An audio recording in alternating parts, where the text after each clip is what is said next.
Bonjour et bienvenue à tous. Dans cette vidéo, nous allons voir quelle est la chose la plus sale que vous ayez jamais faite.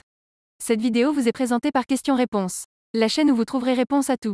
Merci à Adama Diop, Thierry Arnoux et Auguste Lesage de nous partager leurs réponses. Nous allons commencer avec la première réponse de Adama Diop. C'était mon cours de microbiologie en première année d'université. J'étais assise dans l'une des dernières rangées. J'avais encore trop dormi. Il faisait très chaud. C'était un été indien normal, environ 42 degrés Celsius et il n'y avait pas de climatisation dans l'amphithéâtre. Je portais quelque chose comme ça. Source, auteur. Quoi qu'il en soit, il y a ce gars qui était assis à côté de moi. Comme j'étais en retard en classe, j'étais assise dans l'une des rangées du fond et nous étions probablement seuls dans la rangée. J'essayais de suivre le cours de mon mieux. Pour info, le gars est connu pour être désagréable et il sait faire son chemin parmi les filles. Il a commencé à proférer des commentaires obscènes, que j'ai ignorés. Et j'ai plutôt essayé de faire attention à ce que le professeur avait à dire. Environ 1 heure après le cours, j'ai senti un bras sur ma cuisse. J'étais figée, j'ai poussé ma jupe vers le bas, mais sa prise se resserrait. Je savais qu'il n'y avait aucun moyen d'échapper à cela.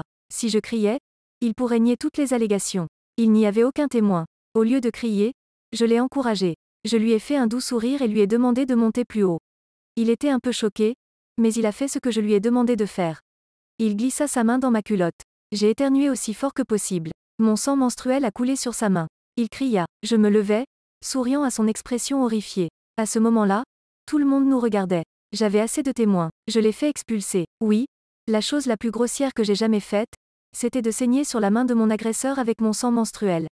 Et je ne le regrette pas. La réponse suivante est de Thierry Arnoux. Mon père a acheté un immeuble il y a longtemps, avec des locataires, pour en faire des studios à louer, pour son complément de retraite.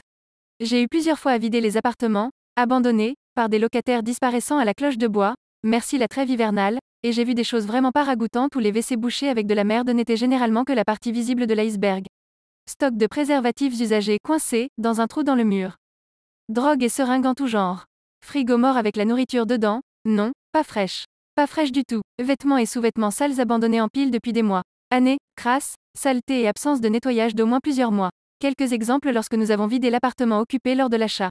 Sol de la cuisine couvert d'une croûte de sel partout, sauf un chemin entre les deux portes. Apparemment lorsqu'il renversait quelque chose, plutôt que nettoyer il balançait du sel pour absorber. WC, plein. Petit déjeuner resté sur la table. Saucisson, verdâtre resté à sécher au-dessus de la gazinière.